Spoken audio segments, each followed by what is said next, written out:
সংকটে বন্ধ পায়রা, গরম আর লোডশেডিং এ নাজেহাল জনসাধারণ। অতিরিক্ত তাপমাত্রায় ওষুধ নষ্টের শঙ্কা। আগামী নির্বাচন একটা বড় চ্যালেঞ্জ বললেন প্রধানমন্ত্রী। নানামুখী ষড়যন্ত্র চলছে, নেতাকর্মীদের সর্বদা সতর্ক থাকার আহ্বান। স্থলবন্দর দিয়ে ভারতীয় পেঁয়াজ আসা শুরু, পাইকারি বাজারেও কমতে শুরু করেছে দাম। আফগানিস্তানের বিপক্ষে টেস্ট সিরিজকে সামনে রেখে মানসিকভাবে শক্তিশালী টাইগাররা ভালো খেলতে চান নতুন মুখ দীপু।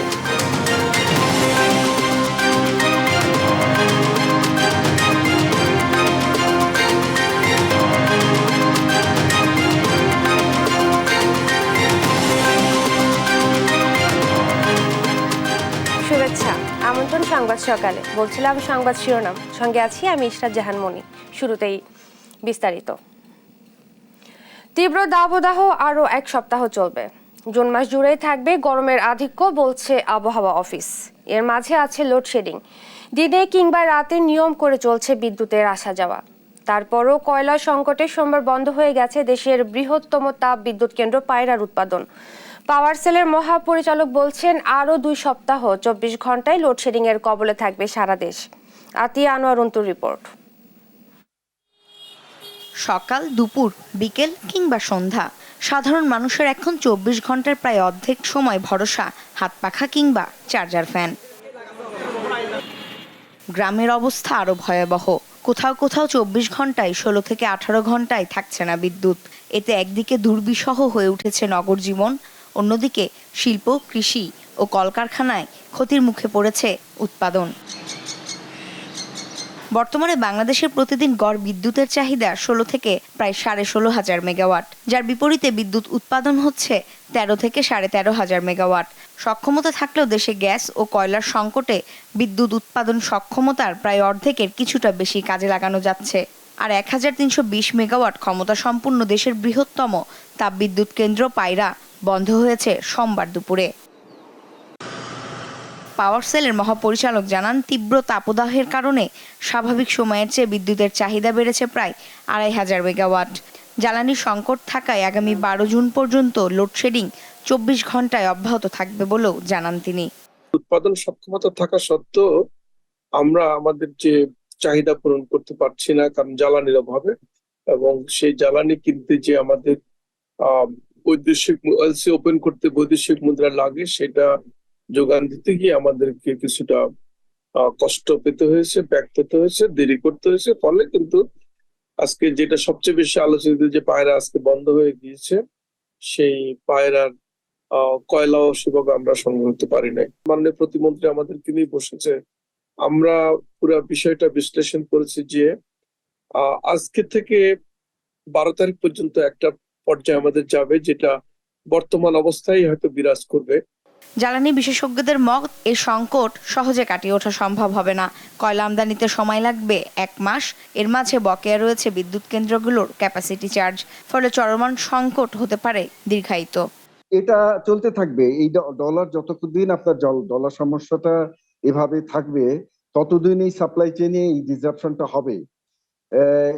সুতরাং এখন আমরা যেটা মনে করছি যে আমাদের এই বিদ্যুৎটা নিরবচ্ছিন্ন হতে 1 মাস না, বেশ কয়েক মাস সময় লাগবে। দেশে বিদ্যুৎ ইউনিট মোট 170টি। এর মধ্যে শনিবার পর্যন্ত পূর্ণ সক্ষমতায় চলেছে মাত্র 48টি ইউনিট। আতিয়া আনোয়ার অন্তু, দেশ টিভি, ঢাকা। এদিকে সঠিক তাপমাত্রায় রাখা হচ্ছে না নিত্য প্রয়োজনীয় ওষুধ। অতিরিক্ত তাপমাত্রায় গুণগত মান এবং কার্যক্ষমতা নষ্ট হয়ে যেতে পারে। দোকানিরা বিষয়টি জানলেও এ নিয়ে সচেতন নন ক্রেতারা। এ বিষয়ে ওষুধ প্রশাসনের নির্দিষ্ট নীতিমালা থাকলেও নেই নজরদারি। এ অবস্থা চলতে থাকলে জনস্বাস্থ্যের উপর মারাত্মক প্রভাব পড়তে পারে শঙ্কা বিশেষজ্ঞদের।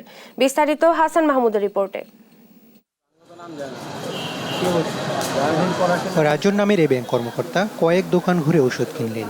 দাম, মেয়াদ উত্তীর্ণের তারিখ এসব ব্যাপারে সচেতন তিনি। তবে সঠিক তাপমাত্রায় দোকানে ওষুধ রাখা হয়েছিল কিনা সে ব্যাপারে অন্য আর 10 জনের মতো তারও নেই তেমন সচেতনতা। দোকানের টেম্পারেচার আমরা তো বুঝবো না, এখানে টেম্পারেচার আমাদের পরিমাপ করার তেমন কোনো যন্ত্র নাই, বা আমরা এত সুন্দরভাবে ধরতেও পারি না। ওষুধগুলোর ডেট দেখি, এছাড়া আর কিছু আমরা দেখি না ভালো মন্দ। আর যেটা ফ্রিজজাত করার কথা সেটা তো তারা নিজেরই বলে দেয়। বিক্রেতারা সচেতনভাবে বিষয়টি এড়িয়ে যান। দোকানে আসার আগেই সরবরাহকারী কাভার্ড ভ্যানের তাপমাত্রা অনেক বেশি থাকে বলে অভিযোগ তাদের। যে গাড়িতে করে আসতে ওইটা ফ্রিজের গাড়ি ছিল না, নর্মাল গাড়ি ছিল। ওই সময় টেম্পারেচার গাড়ির মধ্যে যদি একটা জিনিস রাখা হয়, ওই সময় গাড়ির টেম্পারেচার কত ছিল ওটা আপনাদেরকে আগে করতে হবে, জাস্টিফাই করতে হবে। যেগুলো আপনার ইন্ডাকশন আইটেম কিছু ট্যাবলেট আইটেম রাখা যায়, ওগুলো ফ্রিজে যতটুকু রাখার সম্ভব অতটুকু রাখি আমরা। ইনসুলিন বা ওই জাতীয় ইনজেকশনগুলো ফ্রিজে রাখা আছে, আরগুলো তো এমনি স্বাভাবিকভাবে এভাবে আছে আর কি। সব ওষুধ না হলেও তাপ সংবেদনশীল ওষুধের ক্ষেত্রে গুণগত মানে পরিবর্তন হতে পারে। নির্ধারিত সময়ের আগে কার্যকারিতা নষ্ট হয়ে পার্শ্ব প্রতিক্রিয়া দেখা দিতে পারে বলে জানান এই ওষুধ বিশেষজ্ঞ। ওষুধের যে মেয়াদোত্তীর্ণের তারিখ উল্লেখ থাকে সেটি কি হিসাব করে যে এটি 26-27 ডিগ্রি সেন্টিগ্রেড টেম্পারেচারে এটি প্রিজার্ভ করলে, সংরক্ষণ করলে তবেই এই এক্সপায়ারি ডেট হবে, আদারওয়াইজ হবে। টেম্পারেচার সেন্সিটিভ এবং ময়েশ্চার সেন্সিটিভ যদি ড্রাগ হয়, সেই ড্রাগগুলো ব্যবহার করলে ডিগ্রেড হয়ে গেলে তখন ক্ষতিকর প্রভাবও পড়তে পারে। অধিকাংশ ওষুধের প্যাকেটে সংরক্ষণের সর্বোচ্চ তাপমাত্রা 30 ডিগ্রি সেলসিয়াস। প্রতি বছরই তাপপ্রবাহের সময় তাপমাত্রা 40 ডিগ্রি ছাড়িয়ে যায়। তবে বাংলাদেশের আবহাওয়া উপযোগী করেই ওষুধ মোড়কজাত করা হয় বলে দাবি ওষুধ প্রশাসন অধিদপ্তরের। আরেকটা ওষুধ বাংলাদেশে যখন তৈরি হয়, বাংলাদেশের ওয়েদারকে সামনে রেখেই কিন্তু তৈরি করা হয়। ওরা একটা স্ট্রেস কন্ডিশনে একটা স্টেবিলিটি দেখে যে আমার এত তাপমাত্রা পর্যন্ত স্ট্রেস কন্ডিশনে 6 মাস অ্যাক্সিলারেটেড স্টেবিলিটি বলি আমরা, যেটা দিয়ে আমরা পদের রেজিস্ট্রেশন দিয়ে থাকি এবং সেখানে শেলফ লাইফও নির্ধারণ করা হয়। সেখানে এই অল্প তাপমাত্রার তারতম্যে ওষুধ নষ্ট হওয়ার কোনো সম্ভাবনা নাই। তবে সর্বোচ্চ কার্যকারিতা পেতে হলে সরাসরি সূর্যের আলো ও বদ্ধ ঘরে ওষুধ সংরক্ষণ না করার পরামর্শ বিশেষজ্ঞদের। হাসান মাহমুদ, দেশ টিভি, ঢাকা। আসছে জাতীয় নির্বাচন বড় চ্যালেঞ্জ হবে উল্লেখ করে সবাইকে ষড়যন্ত্রের বিরুদ্ধে সতর্ক থাকার আহ্বান জানিয়েছেন প্রধানমন্ত্রী শেখ হাসিনা। সোমবার গণভবনে আওয়ামী লীগের তৃণমূল নেতাকর্মীদের সঙ্গে মতবিনিময় সভায় তিনি এই আহ্বান জানান। ভোট চুরির অপরাধে জনগণ যাদের প্রত্যাখ্যান করেছিল তাদের মুখে গণতন্ত্রের কথা দুর্ভাগ্যজনক বলেও মন্তব্য করেন প্রধানমন্ত্রী। মিরাজ মিজুর রিপোর্টে বিস্তারিত। সোমবার গণভবনে তৃণমূল নেতাকর্মীদের সঙ্গে মত বিনিময় করেন প্রধানমন্ত্রী শেখ হাসিনা। সংগঠনটা যেন আরো মজবুত থাকে। নির্বাচন, বৈশ্বিক সংকট ও ষড়যন্ত্রের ব্যাপারে খোলামেলা কথা বলেন। বদল আর বিদেশিদের কাছে দেশের বদনাম করা নিয়ে ব্যস্ত থাকা দলের মুখে গণতন্ত্র নিয়ে হাউতাশ দুর্ভাগ্যজনক বলেও মন্তব্য করেন প্রধানমন্ত্রী। শেখ হাসিনা বলেন, দেশে স্থিতিশীল রাজনৈতিক পরিবেশ ছিল বলেই উন্নয়ন সম্ভব হয়েছে। এই উন্নয়ন যেন কেউ নস্যাৎ করতে না পারে। যে স্থিতিশীল একটা সম্ভব হয়েছে। মিরাজ মিজু, দেশ টিভি, ঢাকা।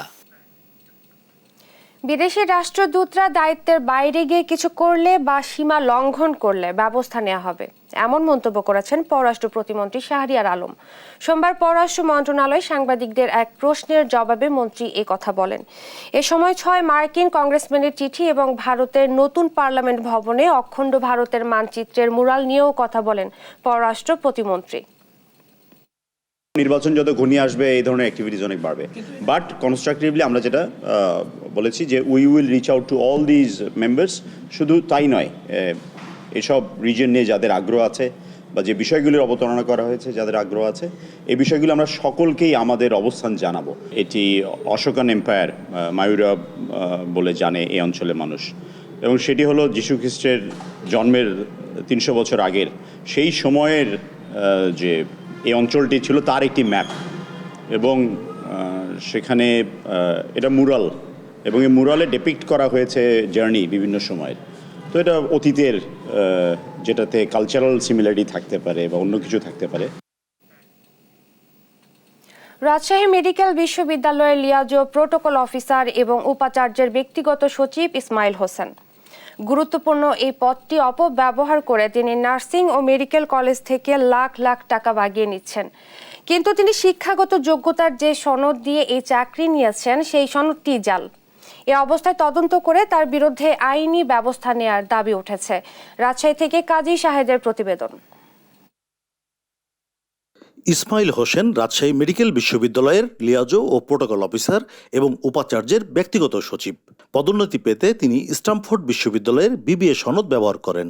তার দেয়া পিবিএ সনদ অনুযায়ী 0481504 রেজিস্ট্রেশনের শিক্ষার্থী ইসমাইল হোসেনের জন্ম তারিখ 17 নভেম্বর 1993 এবং তার বাবার নাম আব্দুর রাজ্জাক মিয়া। রামেবীর ইসমাইল হোসেনের ভোটার আইডি কার্ড ও অন্য সনদ অনুসারে তার জন্ম তারিখ 3 অক্টোবর 1995 এবং বাবার নাম শাহজাহান আলী।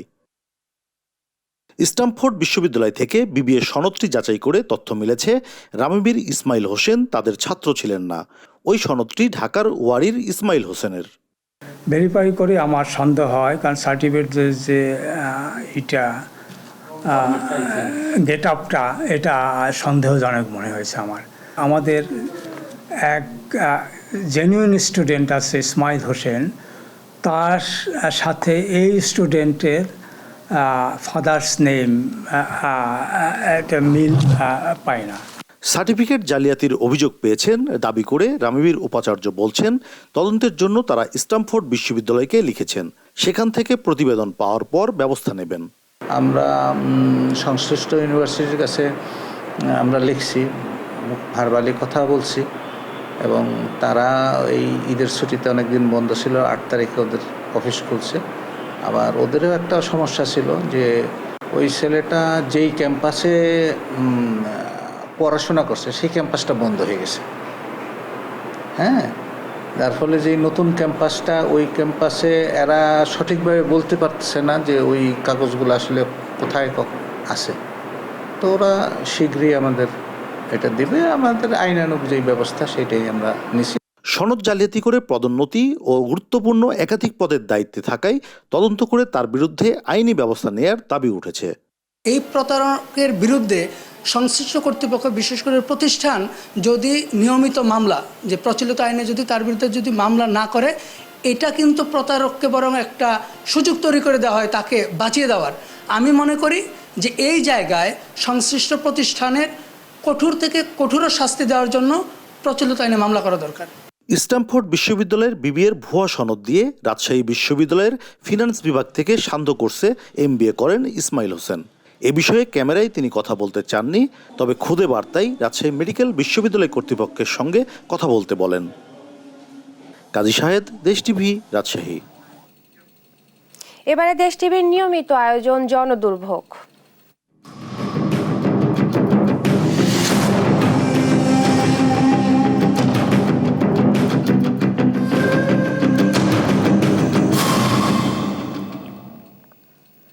বাংলাদেশে রিকশা অল্প টাকায় মধ্যবিত্তের স্বাচ্ছন্দ্যের বাহন হলেও ফার্মগেট এলাকায় হলিক্রস কলেজের সামনেই রিকশা যেন আতঙ্ক আর ভোগান্তির নাম। পথচারীদের পথ আটকে যাত্রীর অপেক্ষায় রিকশা চালকরা। এমন চিত্র ফার্মগেটের পূর্ব পাশে হলিক্রস কলেজের গেটের মোড়ে। বিস্তারিত ইফতেখার রেজা রিপোর্টে। ঘড়িতে কাটায় তখন বেলা 12টা। ঢাকা উত্তর সিটির 26 নম্বর ওয়ার্ডের ফার্ম গেটের পূর্ব পাশে হলিক্রস কলেজের গেটের মোড়ে যাওয়ার ব্যস্ততম একটি সড়ক। সড়কটিতে প্রতিদিন শিক্ষার্থী সহ বিভিন্ন শ্রেণী পেশার প্রায় লাখখানেক পথচারীর যাতায়াত। রিকশার দাপটে প্রতিনিয়ত তটস্থ পথচারীরা। মূল সড়কের উপরেই দুই সারিতে সড়কের উপর অপেক্ষামান রিকশা চালকরা। পথচারীদের চলাচলে ঘটছে বিঘ্ন। যানজট থাকলে যেতে সমস্যা হয়, এখানে রিক্সা অনেক, ঠিক আছে, রিক্সা কোনো লাইন টাইন নাই, জাম সব জায়গায়, এই যে গাড়িও হাঁটতে পারে না, আর খুব কষ্ট হয়। সড়ক দখল করে দাঁড়িয়ে থাকার অনুমতি কে দিয়েছে জানতে চাইলে রিকশা চালকদের পরিষ্কার জবাব, প্রতি টিপে 10 টাকা দিতে হয় তাদের। সিরিয়াল কে দেখে, লাইনম্যান আছে, উনি সিরিয়াল দেয়, সিরিয়াল 10 টাকা করে নেয়, আমরা সিরিয়ালে গাড়ি নিয়ে চলে যাই। ওনার নাম হচ্ছে মাসুদ। সড়কে রিকশার এমন খবরদারিতে ঘটছে দুর্ঘটনা। এতে ক্ষুব্ধ সড়কে চলাচলকারীরা শিক্ষা প্রতিষ্ঠানে পৌঁছাতে বিপাকে পড়তে হচ্ছে শিক্ষার্থীদের। ডাইনও টাকা না বামও টাকা না, অনেক টাইমে লাগিয়েও দেয়। তাদের অত্যাচারে এখানে থাকা বড় বড় দাম। জ্যামে পড়ে আমরা রাস্তা যখন পার হব তখন ওই রিকশারই আমার মেয়ের পায়ের উপর দিয়ে আইসা গেল চাকাটা। দেশ টিভি টিম দেখার পর সড়কের জট ছাড়াতে বেশ তৎপর হয়ে ওঠেন ট্রাফিক পুলিশ। এমন অব্যবস্থাপনার কারণ জানতে চাইলে কথা বলতে অস্বীকৃতি জানান তিনি। ভাই, একটু কথা বলি আপনার সাথে। আমরা জানতে চাচ্ছিলাম যে এইখানে যে লাইনম্যান মাসুদ, এখানে স্থানীয় কাউন্সিলরের সাথে যোগাযোগ করা হলে পথচারীদের ভোগান্তি থেকে মুক্তি দিতে অতি সত্বর ব্যবস্থা গ্রহণ করা হবে বলে জানান তিনি। আমরা অতি সত্বর এই জায়গাটি ঠিক করে দিব, যে সবাই যেন চলাফেরা সুবিধা হয়। তারা যদি কোনো চাঁদাবাজি মেতে থাকে, অবশ্যই আমরা গুরুত্ব সহকারে এটা দেখব এবং এটা অতি সত্ত্বর বন্ধ করব। ভোগান্তি থেকে অতি সত্বর মুক্তি মিলবে আশা এই সড়কের পথচারীদের। ইফতেখার রেজা, দেশ টিভি, ঢাকা।